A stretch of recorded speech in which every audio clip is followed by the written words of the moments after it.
Okey guys, assalamualaikum dan salam sejahtera. So hari ni kita dekat Boleh Motors tukar gasket Oisam CVT punya ni oil.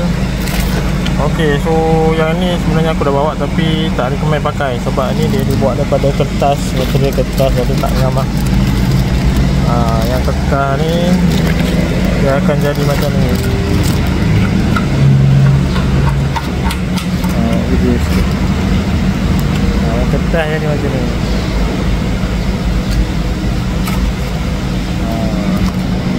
Hari nak kena pakai yang jenis besi.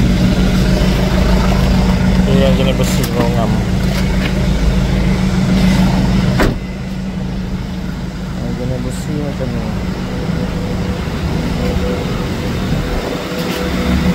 Yang jenis besi macam ni, macam original ni.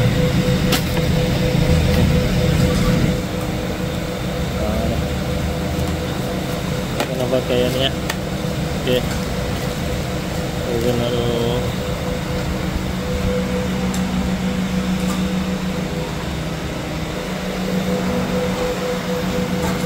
Okey, ni Mr. Halim.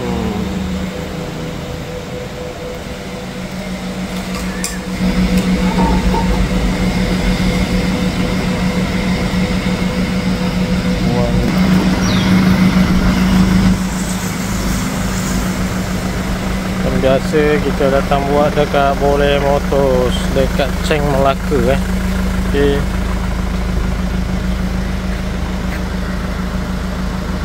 So kalau korang nak tukar gasket tu boleh beli yang macam original lah, yang ori tu tahu. Jangan beli yang kertas. Okey. So ni short video je aku share, tak ada plan nak buat video pun. Okey guys, so jangan lupa like, follow macam biasalah. Okey. Ciao.